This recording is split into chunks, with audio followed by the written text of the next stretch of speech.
Mas Hafid. Mas Hafid. Tetak ki apa? Tetak ki saka tembung teki teko. Teko kadewasane alhamdulillah dadi anak sing wis ditetak wis teko kadewasane. Masyaallah. Basa dandanane rada bening rada apik, omongane melu apik Mas. Sing apik apane? Loh, Bening klambine to. klambi gundulmu bareng mbok wae klambi rupane malah kaya juragan ndok asin aku. Sing ketok cerah to kok iso. Cerah gundul. Bareng aku ning jeding iki lho. Nggih. Karo klosete. Pripun? Rupane yo klambiku iki lho.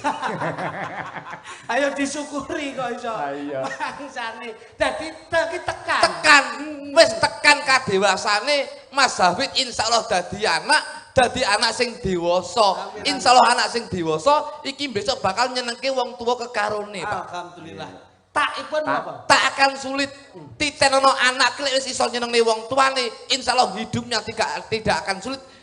Apa yang dicita-citakan insyaallah bakal diijabahi dening Gusti Allah Subhanahu wa taala. Masyaallah. Kuncine iki wong tuwa, Mas saya. Nggih. Lho nggih lho. Mergo napa? Lho iya lho, Bos. Sebabe Mas. Wong tua ki lek mbok seneng nih, apa sing mbok sedya bakal kasembadan. Kuwi tenan apa ora? Lho iya. Wah, omonganmu koyo wong-wong tenan-tenano ae. Iki dienggo anak-anak saiki. Kadang-kadang bocah-bocah saiki orang ngerti basa surga di telapak kaki ibu. Nah, kuwi. Itu sudah dari dulu ada Mas. Ngono lho. Lah iya. Dadi kudu nyeneng wong tua. mulyane wong tua, besok uripmu bakal luwih mulya. Niki lho Betul, Mas. betul Niki lho. terus niku. Mulyake wong tua berarti luwih mulya. Iya. Bisa taruna lan iso ngungkuli bapa. Lah kuwi kata-kata sing salah. Lho. Piye to ki kok salah ki lho? Nek ndi-ndi ngendikane para sepuh ngono kuwi. Pripun? Sing jenenge taruna ngungkuli bapa tegese anake sing apik ya kudu iso ngluwi wong tuane. Kuwi kata-kata sing salah Mas saya. Lho. Kok tarno kuli bapak piye to sampean? Mas Cahyo ki sarjana lho. Sarjana, tapi lek dari kata-kata itu saya bisa adu argumen, Bos. Wah. Lah kuwi kekudangane wong tua marang anak. Kowe le aja mung padha karo aku. Yen aku dadi lurah, kowe dadi bupati. Yen aku bupati, kowe dadi presiden. Tegese luwih dhuwur timbang bapake. Itu kalau orang tua itu profesinya positif. Nun sewu lho. Tarno kuli bapak boleh. Mbah Lurah anak sampe dadi camat, dadi bupati oleh. Penjenengan bapake nggih dalang to? Nggih. Saiki dadi dalang panjenengan dadi dalang kundang, oke. Tarno kuli bapak. Tapi kita lihat dunia itu paradok. Wah. Bahasamu koyo mahasiswa rek. Kowe mbiyen apa tau sekolah menengah apa? Aku tahu sekolah menengah kejeron minggir neh aku. Maksud saya perguruan tinggi. Perguruan tinggi malah ndek iki sambar bledek mudhun neh. Lah coconge. Wong ngomong serius kok iki. iso. Aku iki serius iku lho serius. Dadi kata-kata niku, Bos. Nun sewu. Tarung kuli bapa, itu lek profesine wong tuane itu positif. Nun sewu. Dunia itu paradok, enek sing apik, enek sing ala. Yen wong tuane nun sewu, yen wong tuane iki nyambut gawe maling umpama. Napa jenengan badhe ngendikan tarung kuli bapa? Ya aja to, mosok bapake maling kono bose maling ya aja. Lah nggih, berarti kan salah niku. Oh iya salah. Kene mboten? Bapake maling, kowe kudu bisa tarung kuli bapa. Kudu bisa ngluwi bapak. Bapak sedina iso maling TV 5. Kowe besok kudu bisa maling kulkas 8. Kowe mungkin. Nggih napa mboten? Oh salah kuwi. Salah. Sing muni taruna kuli bapak iki adikmu mau pertama. Jenengan lak yo melu-melu. Aku gur nguatne aku ukuran iki. Tapi kan salah. Iya salah. Kuwi lek wong lanang, lek wong wedok, nun sewu. Piye? Delah ki ibuke nyambut gene open BO. Nggih. Ya ora? Apa kuwi lho? BO ya apa? Open BO. Apa kuwi? Wanita panggilan. Oh, diceluk kon nyinden embang ngono. Kok kok nyinden nyambut jane iki. Wis diceluk, ditanggap karo Pak Lukman nyinden. Cah nakal lho, cah nakal. Oh, kuwi berarti bocah ngelintis nakal. Oh, senengane gelut padha wedoke. Mukari. Oh, iya. Pekerja malam. Penyanyi dangdut. Penyanyi dasmu ya. Open BO. Lah iya. Begenggek. Maksa dicethake ora. Lah ra jelas kok jenengan kok. Aja rusuh-rusuh to. Lho ora rusuh tapi kan ora mudeng. Nggih. Umpama nyambut gene mboke open BO anak wedok. Napa mungkin tarung kuli bapak? Nggih. Ya aja. Lah nggih. Berarti kata-kata niku salah, Bos. Ingkang Aja tarno kuli bapak. Muga-muga bisa taruna bekti karo wong tuwa lan bisa ngerti karo nusa bangsa lan agama. Masyaallah ya hebat lho penemune Nggih, apik. nggih. Loh, tak garis bawahi. Tegese padha karo dadi anak bisa mikul dhuwur mendem jero karo wong tuwa. Iki lho Mas, Ngono kuwi, padha karo kuwi. Bapak kuwi tak pendem enek 6 meter metu neh apa? aku ki Lah ngene lho. kejeron le. Kejeron. Angel iki, Iki malah nyumber, Bapak. Masyaallah. Ngene iki Nun Sewu. Iki seniman ki yang mengedukasikan bahasa ngono lho. Lho tapi yo salah aja mendem jero. Lho kepiye? Kok mikul dhuwur tak dekek ning dhuwur ngene pas Nun Sewu pas gesang nggih. Tak dekek ning dhuwur. Terus tak gene pagupon. Tak dekek ning gone dhuwure wit klopo, malah nesu pangan codot bendina. Maksudnya di penjelasan. Ngeten lho, mikul dhuwur iki tegese jasa-jasa dari orang tua iki kita lestarikan sebagai anak, ayo dilestarikan. Amanah. Amanahe ngono kuwi. Titipan.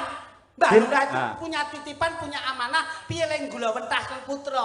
Jadi tongkat estafetnya itu selalu disalurkan Pada anaknya. Nah, ngono. Lah mendem jero ki tegese pamane wong tua duwe bab sing ala ora apik kaya maling dan sebagainya. Kuwi kudu diilangi, aja dirembuk, aja dirasani, ning bisa menampilkan prestasi yang luar biasa walaupun anak seorang maling namun menjadi generasi yang handal, hebat, mampu mengangkat harkat martabat Indonesia. Iki lho, maksudku ini iki lho, rada cerdas sithik ngono lho. Omongane kok tetes kita kuwi melu demo ndek iki sampean. Ngawur bae. Wong ki aja sok nyalahke lambe lho. Aja nyalahke lambe.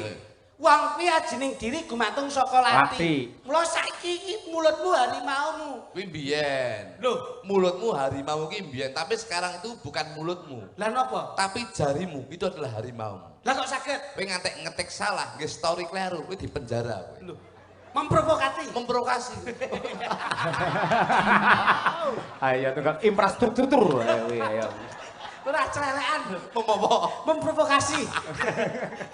Iki mesti banyak kok Mas. Ayo, Aku ki serius Mas. Mbah Lurah Lukman tuh kenapa memberikan satu sudut positif kepada Mas Cahyo? Mbah Lurah ki 3 periode. Nah, Bener aku yang ngerti. Tidak ada rival, tidak ada lawan. betul. Rene tandingane. Ini bisa dinamakan bahwasanya Mbah Lurah ini menjadi pejabat yang dekat dengan masyarakat. Akhirnya masyarakat memilih pejabat yang hebat seperti Mbah Lukman menika. Ini Betul. loh Mas. Lho Ini niki, loh. contoh lho Pak. Contoh lho niki 3 periode. Iki wis termasuk bapak kepala desa sing ora gemen-gemen. Berarti secara dasar ilmu intelijensi yang tinggi, berarti itu sudah dipegang Mas. Secara IQ, EQ, SQ-nya ada. Betul. Nggih. Ngono. Tegese bisa bangun kae lho, babakan dalan, terus babakan fasilitas umum jenenge apa nek? Infrastruktur. Lah ya kuwi. Asem iki Medyon dhewe Pak Bogi. 3 periode. Iya Pak, ini dikatakan bisa mencerdaskan masyarakat. Leres nggih. Kula harus cerdas sampean barang. Karena amanah ki angel Mas, ngono lho. Iya stop. Aku oke aku stop. Makanya beliau 3 periode berarti kuwi digugu. Anggone leh ngendikan digugu, anggone leh tindak tanduke ya digugu. Leres. Mula manusia itu dilihat dari perilakunya masing-masing. Awakmu, iso kaya Mbak Lurah ngono kuwi. Nyapong jat aku dadi dagelan kok. Loh. Piye ta iki? Loh, cita-cita setinggi langit tuh boleh. Aja dur-dur sampluk pesawat malah bongko kowe. Mas, Gusti Allah niku sampun ngodrate piyambak-piyambak. Nggih. Wong kuwi mesti duwe gegayuhan. Piyayi sakmeniki ya ora mungkin ana sing duwe kepengin kepenak uripe, mulya penak apa leh ngopeni keluargane. Semua cita-cita itu terkopi di dalam hati. Ngono lho. Kowe dadi wong apa kowe? Loh, dadi orang penting pejabat. Nek wis dadi pejabat, Ayo memakmurkan masyarakat. nek wis masyarakat makmur, Makmur ya terus karek kesejahteraan. nek wis sejahtera, Fasilitas umum untuk masyarakat. Apa kuwi fasilitasnya? ngene tak Loh, omongi. kebutuhannya oke to, Mas? Iya. Kok fasilitas barang. Dene iki. Ngene, iki mumpung nek kene. Iya. Fasilitas. Kalau pembangunan jalan barang ngono itu. Tak dudohi kowe. Wong ki penak, mulya, ki malah rekoso, Bos. Kok saged ngoten? Tak omongi, kowe pengen dadi wong piye? Nggih, paling mboten kados Mbah Lurah. Wong sing Nggih, wong sing paling tidak lenggah menjadi pejabat. pejabat ki lek bener, iki insyaallah bakal bener. Ning kadang-kadang nun sewu, penak ki dadi dagelan. Kok saged sampean milih ngoten? Metu ngene tabuhi karo gamelan. Ya ora, tabuhi karo musik. Nggih. Tembangke gamelan-gamelan apa gending-gending apa. Kowe lek dadi pejabat nun sewu. Kowe tau tumon pejabat mlebu balai desa terus tabuhi walang kekek. Yo ora pas. Nah, ora pas malah nek dadi dagelan, ati ki kudu ayem. Wah, iki marai ra iso maca, Mas. Dadi nek kon nyalon apa-apa ra bener. Kowe pengen dadi apa? Wong sing Sukses. wong sing Sugih. Ayo sugih ning sukses. kamu. Ngarah-ngarah. Tak ilmu iki ilmu Jawa iki. Iki angel dino saiki. Masa gandeng bendina petuk gandeng. Wong bendina lho amal kok dadak gandeng barang. Gandeng iki rasaku. Gandeng iki bayar goblok. Mangsane iki lho kok iso. Tapi pengen dadi wong sing Sugih. wis salah. Lho, pripun? Aja dadi wong sugih ning dadi wong cukup. Kok saged ngoten, Mas? Mergo wong sugih ke wong sugih ke mesti urung cukup. Urung karo alek cukup. Urung karo cukup. Jangan persani. Wong sing ning gone pemerintahan ke, Pusat ke, enek wakil menteri sugih ora? sugih, Pol. Nyatane sik kurang cukup, sik korupsi. Lho. Ya ora? Nggih. Padahal wakil menteri lho kuwi. Iya, sugih nesune nagih. Wis sugih lho niku, Bos. Ning sik kurang cukup. Ning beda karo wong cukup. Wong cukup ki mesti sugih. Mergo apa? Mangan ibarate nggih sego lawuh krupuk kae wis cukup. Wis rasane wis sugih atine. Kaya mulya. Mulya. Nggih. Numpak kendaraan ibarate sing ora tau dipajekne, ora nek plate, ya wis nyaman karo bojo anake. Oh. Kene mboten. Leres. Wis cukup. Mergo cukup. Iya. Dadi sampean antarane sugih karo cukup milih ndi? Wong cukup. Kok iso cukup? Loh, Upamane bojomu njaluk apa-apa saiki. loh, ya wis. Monggo sing jeneng wong wedok lek skincare kaya ngono, perhiasan kaya ngono. Loh, kula mesti cukup.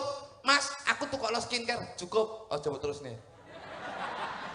Wong Seto, cukup. seto. Pamane njaluk mas-masan, kalung. Cukup, aja mbok terusne. Wong cukup ki penak, Bos. Mas kudu nggo arep iki berjanjian arep Wes. keyakinan iki lha tukokno sing anyar. Wis cukup, sing lawas saya gawe. Weh, Dadi cukup ki kesederhanaan to. wong cukup ki luwih sugih. Lho, ning lak sugih lak ora tenang. Ora piye? Ora tenang. Itu lho. Ngono, wong seneng tenangi maju yo. Lah kowe iki cukup nek ora tenang to. Ora seneng. Lho, ora seneng. Lho, iya to, Mas. Kata-katamu ya bener tapi kadang-kadang kleru. Lho, aku ki dulur nunom lho. Dulu tapi sok bleset. Lah kowe lak ora duwe rasa seneng nek ora sugih. Seneng kuwi kalah karo wong tenang. Lah piye kuwi tundane? Ngene. Wong seneng ki wong seneng kuwi kalah karo wong tenang, Pak. Kok iso? Wis seneng ya. Nggih. Karaoke ning room. Hmm. Ning atimu ora tenang, mergo wedi kurangan bojomu. Ya apa ora? Nggih. Nek nek wong tenang, nun sewu, arepe nyanyi ning gone sawah, arepe lho iki teko lho sing wong iki lho. Kuwi tenang banget kuwi wonge. Iki wong tenang ya cukup ya iki. Dek nek kesusul ari-arine ngono kuwi. Seneng dek. Iya. Wong tenang ki aman lho, Bos. Urip tenang ki ya mesti seneng. Nek wong seneng urip mesti tenang. Nun sewu. Lho ya. Kenal lagi. Bener ya. Ya ora. Berarti kudu dasare Lho iya. seneng. Apik. Nggih. Jenengan? Jenengan Nggih. seneng Seneng. karo bojo Mbak Kesi seneng. Wis seneng Tresno, banget. Kemana-kemana diajak. Aku wis 16 tahun ya Bukesi omah-omah lho kuwi. Berarti Delok kas pernikahan Perak Oh. 25 tahun. perak mbok bakane aku karo bojoku wis meh pernikahan seng iki. Malah neyeng gilani ora. Malah Ora enak pernikahan seng perak emas ngono. Perak wis 20 tahun. Kula niku 15 tahun seng. Nggih. Jenengan karo Mbak Kesi seneng? Tresno. Seneng. Sebabnya apa kok seneng? Ayu. Ayu. Sebabnya apa kok seneng pisan Kas? Ayu. Ayu. Sampan rene mau numpak napa? Ya numpak mobil. Seneng karo mobile. Ya seneng halus penak tumpakane. Karo omahmu seneng jenengan omahe jenengan. Seneng. Mergo Apik gede. Bocah ki sing ditekoki renono kok ngurusi bondone wong ki ngapa to kowe? Bene. kowe menengo, nganti parane. Kowe menengo. Aku tak tekon gawang bleset kayak kowe. Karo aku ya, ayo. Kowe nyapa guyu kowe? Lah wong dhek duwe lambe ya bekne guyu kok iso. Wah, sane. Piye? Kok sing den guyu mbok sik terus iki sik. Ya. Mergo ditinggal guyu dhek apalane lali tekan dino lali. Mergo Mbak Kesi mergo Seneng. Seneng. seneng mergo Ayu. mobil mergo Apik. omah mergo. Becik. Nah, berarti garis besarnya iki wujud. Heeh. Bentuk utawa wujud. Bentok. Jenengan tresno bojo ayu mergo wujud, tresno mobil apik mergo wujud, tresno omah gedhe mergo wujud. Yen sampean ning donya ki kabeh tresno mergo wujud, piye carane jenengan nisnani Gusti Allah sing tanpa wujud? Nggih, Gus. Matur nuwun, Gus. Aja mbok gas Gus, iki apa tau mondok kok gas Gus. Kowe ra ngeling Nyek. kowe ra ngeling aku. Ngeling apa? Ndekne aku mondok sak wulan kowe ra ngerti kowe. Ning ndi kok lak ketok sak wulan? Ning pondok Ramadan. Rupamu kapur. Balenana piye? Jenengan tresno Mbak Kesi mergo ayu wujude, mergo mobil apik mergo wujude, omah gedhe mergo wujude. Yen sampean ning donya kabeh tresno mergo wujud, piye carane nresnani Gusti Allah sing tanpa wujud? Aku boleh membantah? Boleh. Nuwun sewu. Sampeyan yen duwe pendapat lamun to Gusti Allah ora wujud kuwi salah. Kok saged? Gusti Allah ki wujud saka cedhake karo awake dhewe nganti ora ketok. Leres Mas. Jenengan ngerti alis? Ngertos. Wujud mboten? Wujud. Mergo cedhake karo mata, akhire ora ketok. Ketok Padha karo sampean ra ngoco. Iki omongan tenanan tak goblok pisan ning ora. Iya tenanan lho, Bos. Aku domo. Dadi Gusti Allah ki nyiptake kabeh cedhak karo mripat, mergo apa? Awake dhewe kudu iso ngoco sapa sejati awake dhewe. Nah, jatine awake dhewe sejatine Ora paham jenengan iku. Gusti Allah ki saka cedhake karo titahe, karo makhluke nganti kaya-kaya ora ketok. Apa-apa yang terlalu dekat sok-sok ora ketok. Ning secara batin ya kita meyakini bahwa Allah yang kita sembah. Tapi nyapa sampean risani bojone semergo ayu?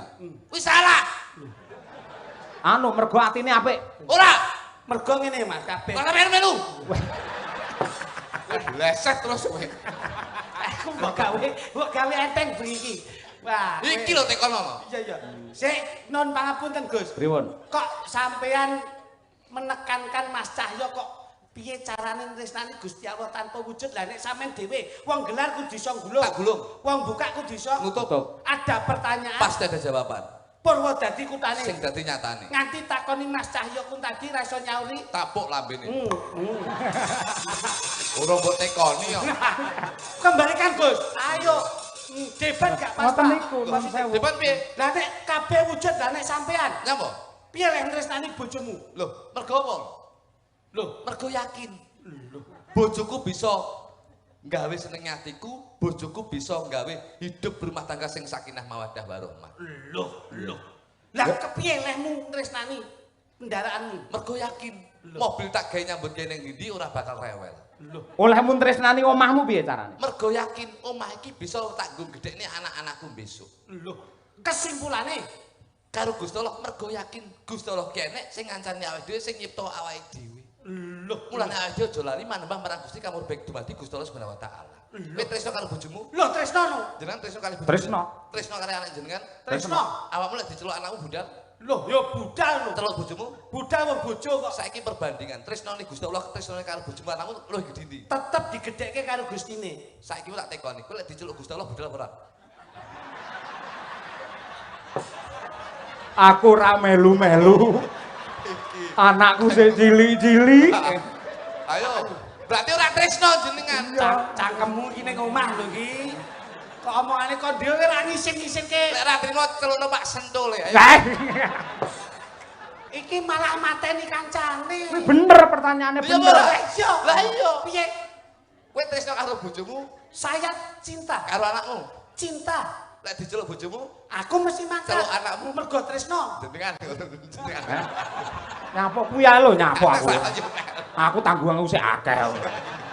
tresno karo bojone. Tresno karo Mbak Kesi, Iya. tresno karo anake. Heeh. Perbandingan saiki karo Gusti Allah karo anake karo bojone luwih gedhe ndi? Ya Gusti Allah yang menciptakan kita. Awakmu ya ngono. Iya. Kowe lek diceluk Lepas ngono mbok baleni aku meh. Ya, wong loro. Saiki wong loro. Iya. Apa ditimbali Gusti Allah budal ora kowe? Aku tetep mangkat. Nah, Apa wae sing didhawuhke jodoh rezeki pati derajat sumende marang kersane Gusti. Kenapa kita harus takut? bener. Iki bener. Masalahnya sing budal dudu aku sik. Sing digoleki KTP ning sing ketemu jo kluthuk. Wah. Ya, sing ketemu dhuwure sama KTP. Jo kluthuk. KTP ku. Iya. Lah kowe ora ngerti. Berarti kowe macam KTP kurang babar kowe. Kowe ora iso deh. Misale sinten? Loh, KTP-ne ke Sapa? Loh, usia seumur hidup. Loh. Dadi Sik suwi aku. mosok wong KTP seumur hidup diketokke iki lho. Wis to, pamane nun sewu ngene kabeh kan nglakoni. Leres. Nggih to. Anu aja nggih banyu lari kok. Lah sing dhisik awakmu no ora ayo. Ngriki kebake ngagama Nggih, Pak. Mas. Leres. Mula saya yakin secara akhlakul karimah, Ya. secara jasa dia, secara kolbiah Betul. ini insya Allah tertanam dengan masyarakat Bedi Kulon. Mulane Ponorogo menika saged dipun wastani hidup dengan budaya, Akan indah, hidup dengan agama, akan terarah, hidup dengan ilmu akan lebih mudah, hidup dengan olahraga akan bergairah. Menika. Hidup dengan selingkuh kakean pola. Nah, ya. Nah. Pas to. Entek-entekane kuwi to. Betul. Infrastrukture lah kuwi ya. Nggih niku. Gak kena ngomong-ngomong banget. Bangsane. Kesanipun gaduh. Leres. Dalu niki lak memang mengkolaborasi antar panjenengan kalian kula. Nggih, Antar kota dalam provinsi menika pancen. kuwi bis kuwi ngawur. Piyai Ponorogo kon jemenaki Mas. Nggih. Teng kene dagelan nggih seneng Lakon teng seneng. lakon ngematke teng gending nggih gatekke. Leres. Mula lumaku ning pagelaran panjenengan kula namung nempel wedal panjenengan kemawon. Siap, nggih, nggih. Siap. Jadi Pak, pun. Niki kula maos layang nggih. Siap. Aja, Anu aja. dipun rencangi. Oh panjenengan. Monggo. Bener panjenengan. Nggih. Budi. Nggih. Nun sewu. Rene, Mas Luduk. Nggih. Kancana, Niki gandengan ten layang Nggih, nggih. nggih. Tak macane. Aduh, menika kleru Pak. Lah piye? Sing pripun jalan? Iki enek layang to. Nggih. Saking Setrusna Budaya, tak macane. Lentu Pak Cahya menika. Sing bener piye? Tak wacane. Nya. Nggih.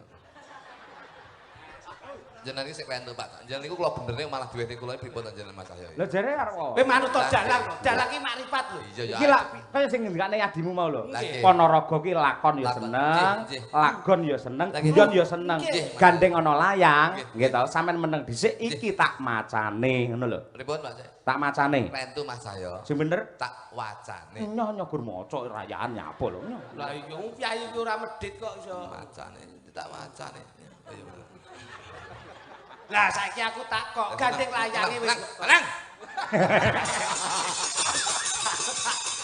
Kok tak balekne penak. Iki tak macane. Perlu sing bener tak wacane. Apa kok? Wes kene gini lho, sing bener gini lho. Sing bener nyo gowenen. Lah ngono. Lah karepe Mas Cahyo iki macane piye? Ngono lho, banget ora basa. Ora kok macane unine iki lho. Tulisane maksudnya. Nah, Nyawa cenul dhewe. Ora ki awakmu kaya nggih. Eh, Kok sapa to? Kok sapa iki? Kok sapa? iya jan iki. Lek saka piyai sapa asmane sponsor Nek pripun? sapa? Saka Heh? sapa? Lek saka sapa? Saka jenengan lho. Kok iso? Lah kok kula rene priyo? Oh iya. Assalamualaikum Pak Dalang. Nggih. Sumdalu Pak Dalang Ki Cahya Kuntadi kula nyuwun gubuk asmara. nek maca karo ndingklunya mbok ngene dadak ngene. Nah. Keduren ngene lho. Nah. Gubuk asmara lajengaken jaranan ingkang ngayahi Mbak Winong Nawangsih saking kula Mbah Kademin Jepit Etan. Jepit kok jepit yo. Jepit Etan lapangan. Matur nuwun wae. Jepit Etan lapangan. Mbak Oh, Kajimin Jepit kene, Etan Mbak. lapangan. Mbak Kajimin. Layakno digambari lapangan barang. Loh, lah ndi to, Mas? Oh, wis dikerok sukete. Tunggal menggok kuwi tunggale ae. Suket to dikerok. Aku kene-kene bojoku. Alising lho Pak, alising lho. Tukung-tukung Winong Nawangsih berdiri coba kaya apa? Iya, Duk. Yo. Iki lho bocahe.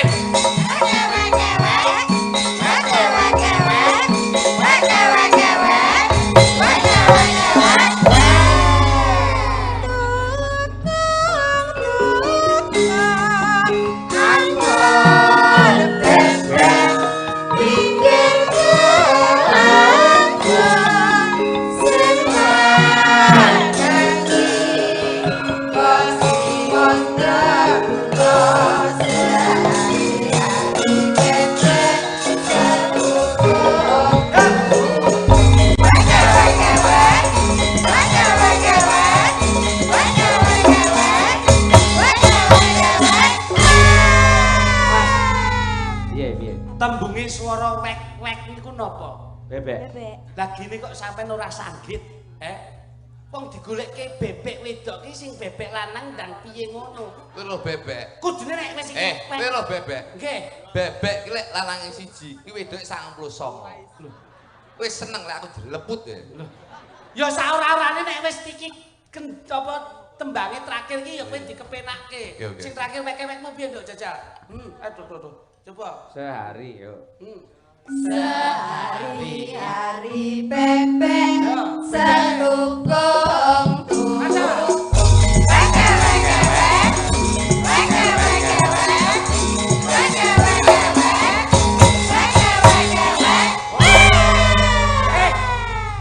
Sing wedok iki wek. Kowe iki ndang wek ngene. Wek. Bebek lanang ndang wek. Ndang wek. Iya. Bebek wedok wis ngono kowe ndang.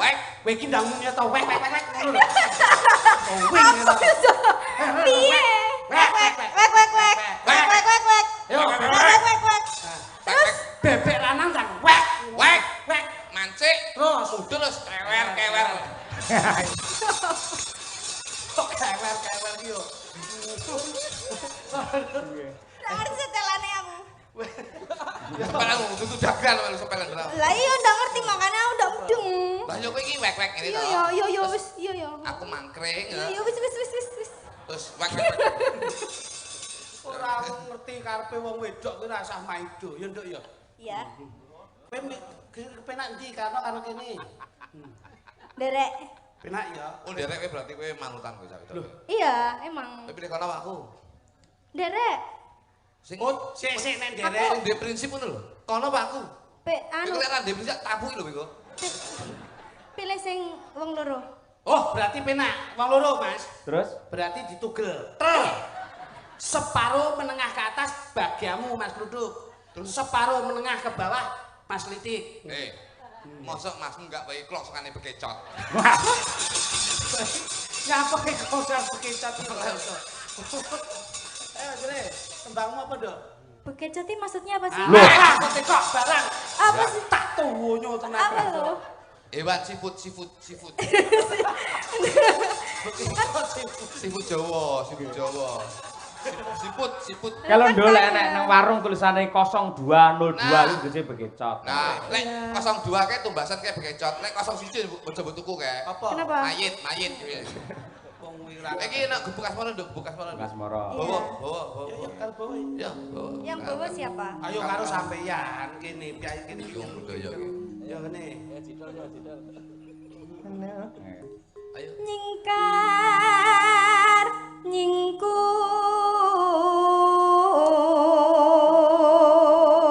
nyingkur. Rada kemayu sithik ora iso to, Nduk? Gimana? Nyingkar, nyingku. Bicara rada kemayu. Oh iya. Wiwit tane nyingkar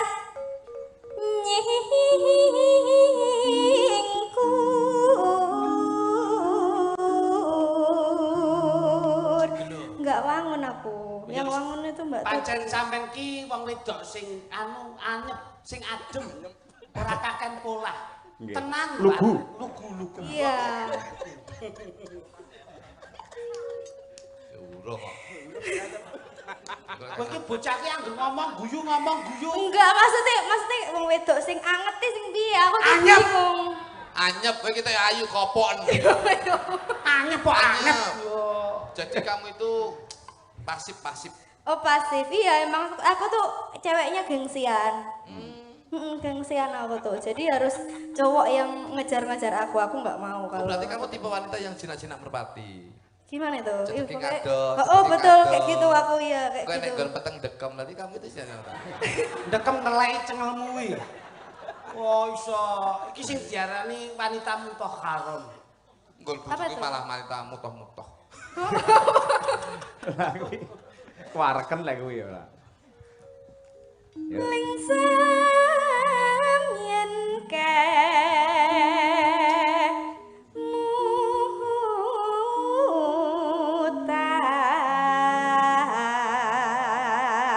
mutan. Wis ngrasake sate ayam kene Ponorogo dereng, Nduk. Udah, tapi udah lama, udah lupa Loh, rasanya. mau ini sate kambing kok Balura. Lah kan kambing. Tapi kan sate ayam teman ya di sana tuh. Enek sate kopok loh. Enggak, apa itu? Oh, enek sate kopok. Apa sate kopok itu apa? Enak banget. Sate Beneran? blended. Sate blended, satenya itu ayam, cuman bumbunya itu kental. Nah, itu. Kene lek ngarani sate kopok, enek. Tempe benguk wis, tempe benguk. Enggak, apa bengoknya apa? Bengok ki karo gede kae. Tempe benguk. Kene iki enek Ponorogo. Kuwi lho. Enggak tahu. Besok dibeliin ya. Besok dibeliin. Lah apa-apa. Ya. Berarti kita ya iki matri. Bukan materi, aku tuh realistis. Apa? Realistis. Oh iya, wadah. Kok bodoh. Istriku juga wanita teralis. Apa Tralis ki lek yo Tralis, pager kae kok iso. Realistis ki ora ngerti ngono nengkel wae. Kok aku. Realistis itu sama dengan infrastruktur. Iki senengane Mas Cahyo. Ini lho. Lelampahan kang kawuri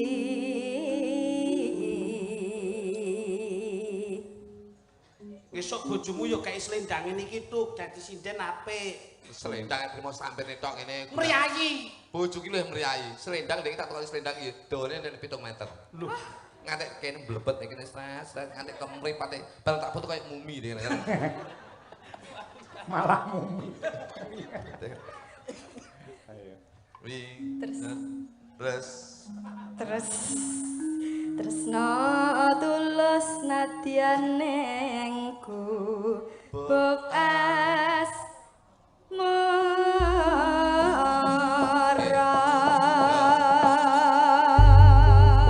ya. Mas dah. Gebuk es mon. Oke. Ya. Oke, monggo diaturake. Yuk, dados. Yen liwat aku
Barokane prematur. Sik, Pak. Barokan opene ndase cilik ngono kuwi.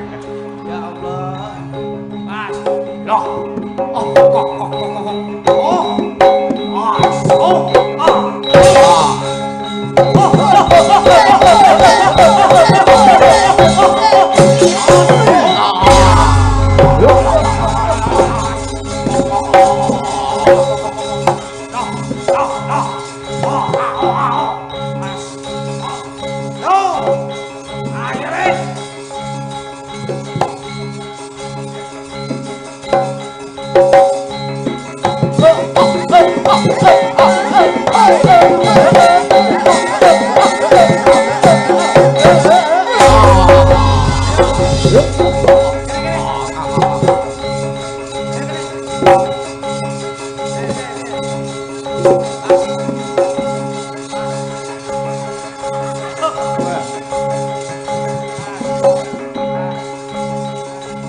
Tukang gambui. Ben waras.